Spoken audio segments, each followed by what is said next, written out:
आज का हमारा टॉपिक है अल्कोहल। क्या होते हैं अल्कोहल? तो those organic compound in which one और मोर OH group attach with the side chain of carbon, ठीक है ना, साइड चैन ऑफ कार्बन, ठीक है ना। अगर कार्बन की साइड चैन के साथ OH ग्रुप जुड़ा हुआ होता है तो हम उसको अल्कोहल बोलते हैं।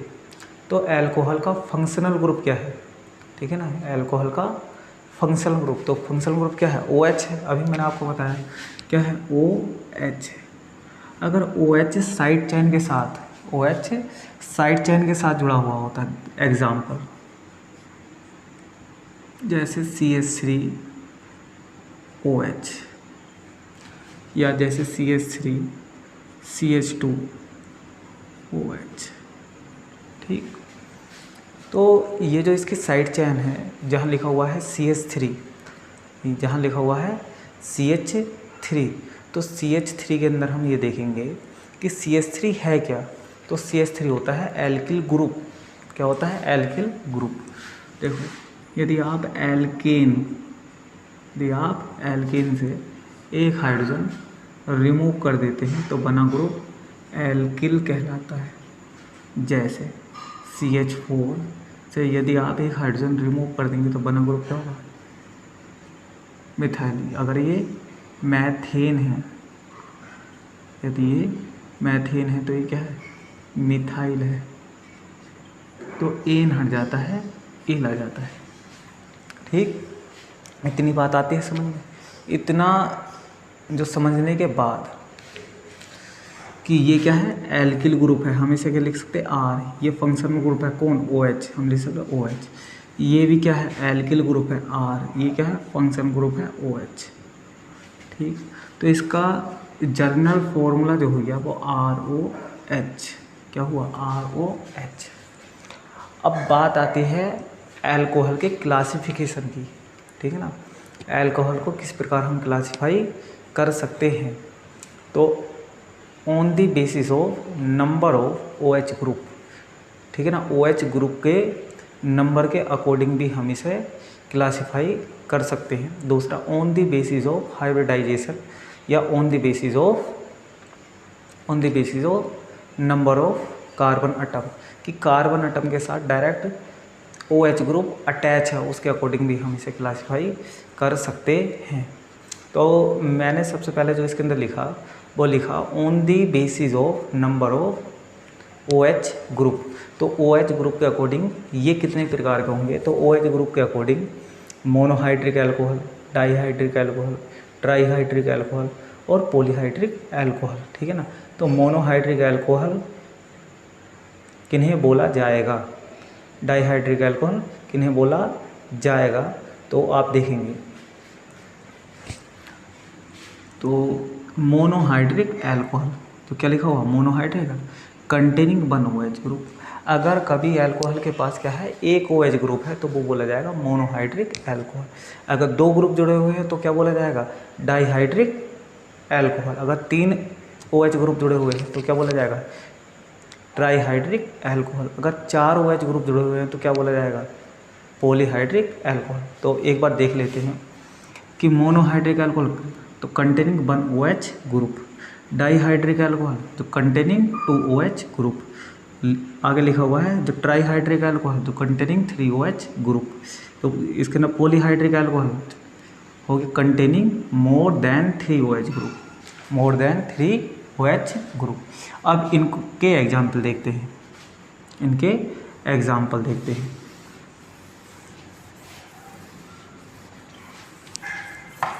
ठीक है ना। तो सबसे पहला आ गया मोनोहाइड्रिक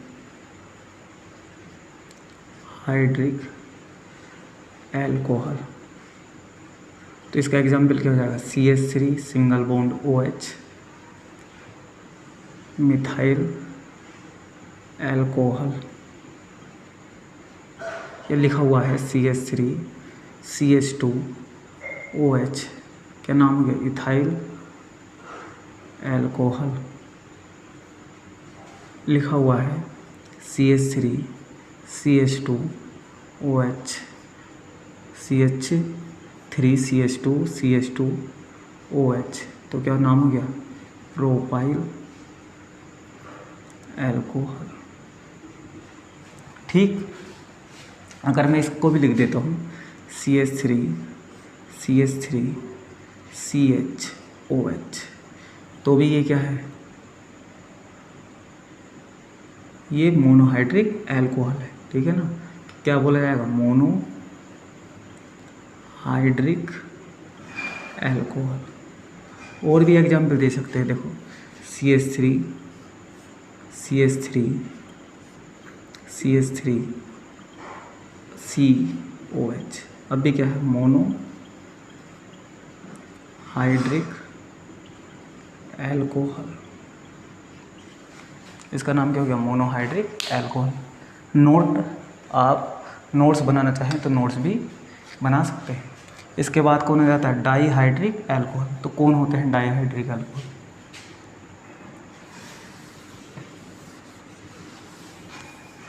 क्या लिखा हुआ है? Dihydric alcohol containing 2 OH group, जिनके अंदर क्या होंगे? 2 OH ग्रुप होंगे। जैसे क्या लिखा हुआ है? CH2OH, CH2OH। नाम क्या हो जाएगा? 1,2-डाई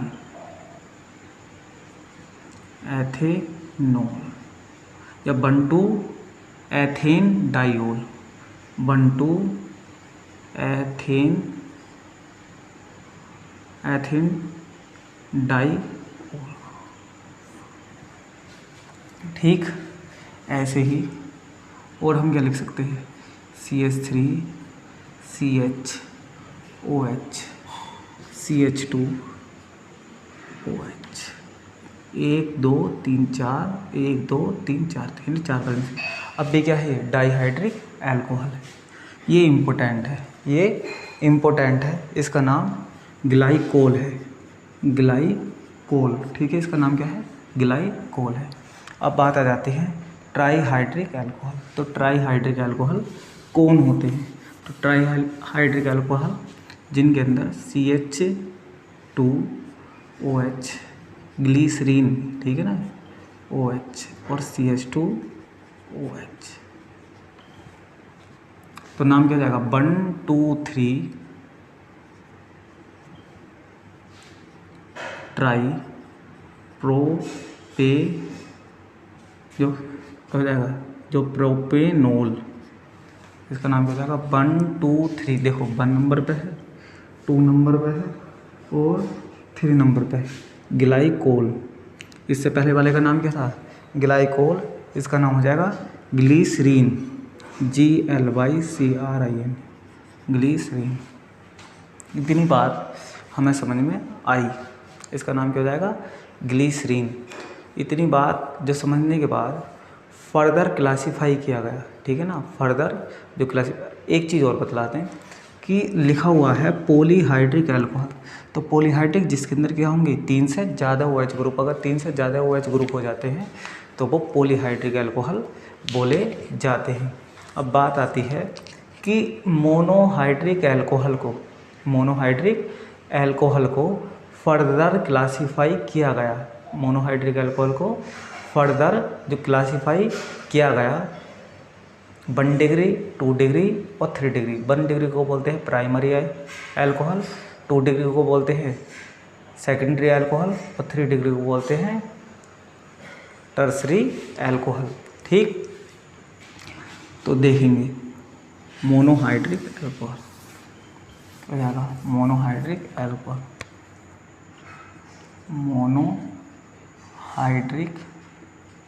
एल्कोहल को फर्दर क्लासीफाई किया गया, ठीक है ना, फर्दर जो क्लासीफाई किया गया जो किसके अंदर? 1 डिग्री, 2 डिग्री और 3 degree. 1 degree alcohol, 2 degree alcohol और 3 degree alcohol. 1 degree alcohol, 2 degree alcohol और 3 डिग्री एल्कोहल कौन होते हैं? 1 डिग्री जो प्राइमरी एल्कोहल, हम इसको प्राइमरी, इसको सेकेंडरी एल्कोहल।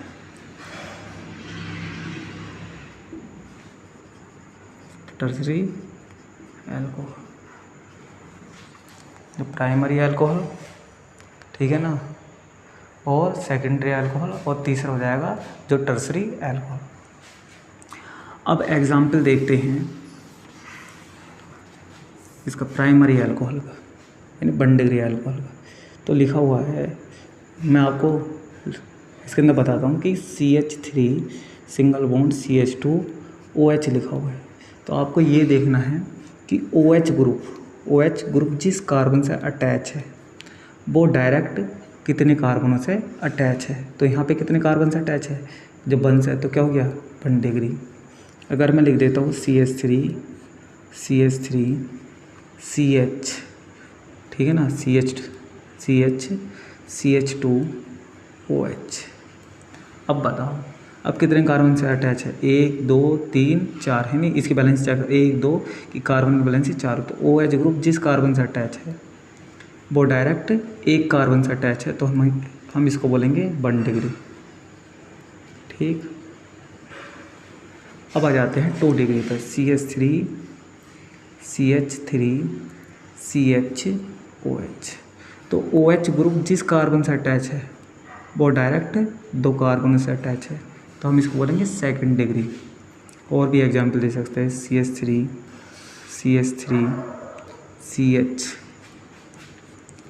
CHOH, ठीक है ना, CHOH, ऐसा H हटाओ, H रहने दो और क्या लिख दो CH3। तो OH ग्रुप जिस कार्बन से अटैच है वो डायरेक्ट 2 कार्बन से अटैच है, तो हम इसको बोलेंगे सेकेंडरी एल्कोहल, ठीक। OH ग्रुप जिस कार्बन से अटैच है वो डायरेक्ट 2 से अटैच है, तो हम इसको बोलेंगे सेकेंडरी एल्कोहल, ठीक। अब आ जाते हैं इसके अंदर 3 डिग्री एल्कोहल। तो CH3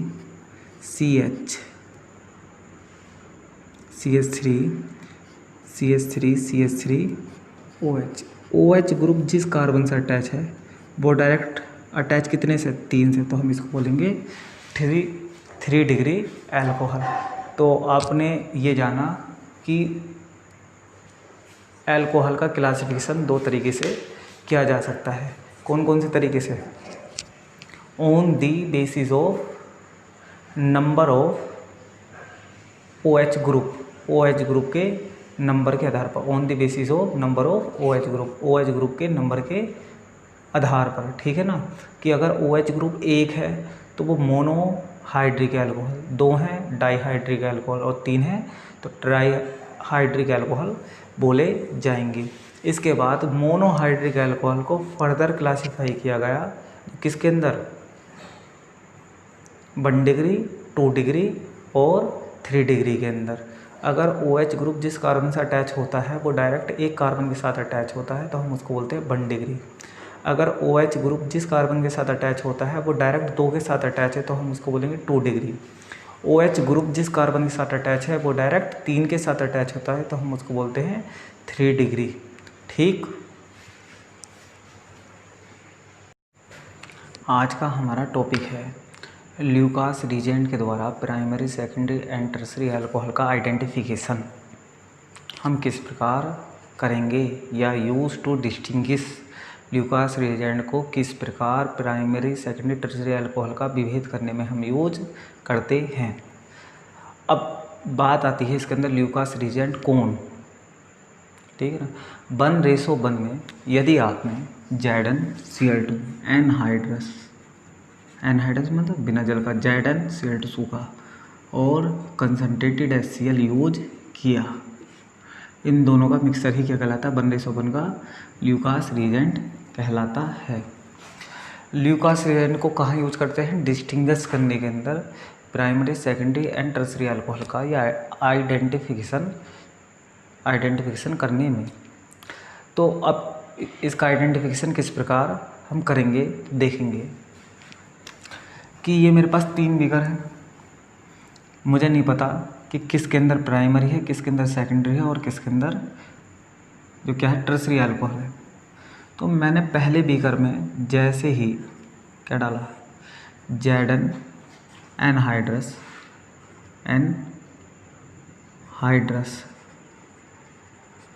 ZnCl2 और जो कंसनट्रेटेड HCl डाला। तो इसके अंदर क्या हुआ, रूम टेम्परेचर के अंदर कोई भी इसके अंदर टर्बिडिटी नहीं आई, इसके अंदर किसी प्रकार की भी टर्बिडिटी नहीं आई। इसे बताने से पहले मैं आपको एक बात और बताता हूँ कि टर्बिडिटी क्या होती है, ठीक है ना। तो टर्बिडिटी क्या होती है, अगर आपके पास डिटोल है तो उसका कलर होता है ब्राउन, और वाटर का कलर होता है, क्या कलर होता है, उसका कलर होता है कलरलेस। दोनों को आपस में मिलाओगे तो वाइट कलर उसके अंदर आ जाएगा, मतलब उसके अंदर कलर का बन जाना और एक ऐसे सब्सटेंस का बन जाना जो इनसोल्यूबल हो, उसे द्वारा से घोला ना जा सकता हो, उसको बोलेंगे प्रेसिपिटेट। ऐसी होती है टर्बिडिटी, ठीक। तो जैसे ही मैंने एनहाइड्रस ZnCl2 डाला और साथ में जो कंसनट्रेटेड HCl, तो उसके अंदर किसी प्रकार की टर्बिडिटी नहीं है। जैसे ही मैं दूसरे बीकर के अंदर क्या डालता हूँ, एनहाइड्रस ZnCl2 और कंसनट्रेटेड HCl डालता हूँ, तो टर्बिडिटी आफ्टर 5 to 10 मिनट, 5 से 10 मिनट के अंदर इसके अंदर टर्बिडिटी आ जाती है। और जैसे ही मैं तीसरे के अंदर एनहाइड्रस ZnCl2 और कंसनट्रेटेड HCl डालता हूँ, तो फास्ट जो टर्बिडिटी इसके अंदर तुरंत ही टर्बिडिटी आ जाती है। तो जिसके अंदर टर्बिडिटी नहीं आती उसी को बोला जाता है प्राइमरी अल्कोहल। जिसके अंदर टर्बिडिटी आफ्टर 5 to 10 मिनट, 5 से 10 मिनट के बाद ही उसके अंदर टर्बिडिटी आ जाती है, उसे बोलते हैं सेकेंडरी अल्कोहल। और जिसके अंदर बिल्कुल तुरंत ही टर्बिडिटी आ जाती है उसे बोलते हैं, क्या बोलते हैं, इसको बोलते हैं टर्सरी अल्कोहल। अब बात आती है कि इतना तो बात हमें आ जाती है समझ में, अब इसके रिएक्शन हम किस प्रकार लिखेंगे। तो रिएक्शन इस प्रकार लिखेंगे कि CH3 single bond CH2 single bond OH, इस प्रकार लिखेंगे। ये है प्राइमरी अल्कोहल। OH जिस कार्बन से जुड़ा हुआ है वो डायरेक्ट एक कार्बन से जुड़ा हुआ, ये है जो प्राइमरी अल्कोहल। इसकी रिएक्शन हम एनहाइड्रस ZnCl2 लिखेंगे ऊपर और कंसनट्रेटेड HCl से इसकी रिएक्शन कराएंगे। तो याद रख सकते हैं कि इसका OH और इसका H निकल जाएगा और ये बन जाएगा CH3 CH2Cl, क्लोरो एथेन। जैसे ही हम सेकेंडरी अल्कोहल को यूज करेंगे और HCl से रिएक्शन कराएंगे एनहाइड्रस ZnCl2 मतलब ल्यूकास रिएजेंट से, तो इसके अंदर बनेगा CH3 single bond CH3 CHCl, ठीक है ना, CH3Cl 2 क्लोरो प्रोपेन, ठीक। जैसे ही हम अब देखेंगे इसके अंदर टर्सरी के लिए, तो जो दिखाई दे रहा है CH3 CH3 और CHCl CH3, जैसे ही HCl यूज करेंगे तो क्या बनेगा, एनहाइड्रस ZnCl2, तो बनेगा CH3 CH3 CH3 और Cl, और क्या निकल जाएगा HCl। यहाँ पे भी HCl निकला, H2O, ठीक है ना, H2O निकला, यहाँ पे भी H2O, यहाँ पे भी H2O। तो जैसे ही हम देखेंगे टर्सरी की रिएक्शन, नाम क्या होगा, 2 क्लोरो 2 मिथाइल प्रोपेन, ठीक है ना। जैसे ही हम इसकी कराते हैं टर्सरी की, तो रिएक्शन बहुत ही ज़्यादा फास्ट होती है।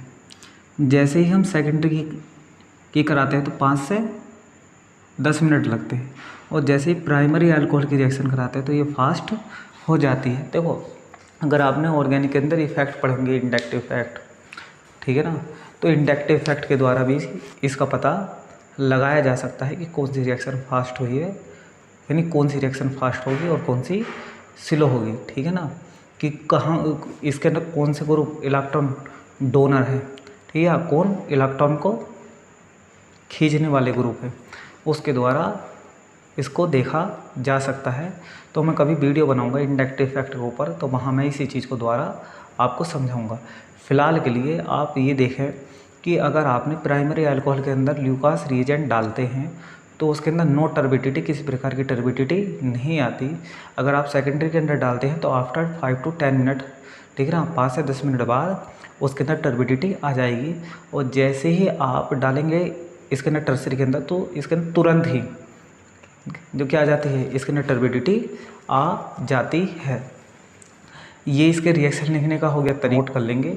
ये बीएससी सेकेंडर के अंदर काफ़ी इंपॉर्टेंट है। एक तो विक्टर मेयर और एक ल्यूकास रिएजेंट, दोनों के द्वारा जो primary secondary and tertiary alcohol का आइडेंटिफिकेशन होता है, ठीक है ना, आप नोट करेंगे इसे, ठीक।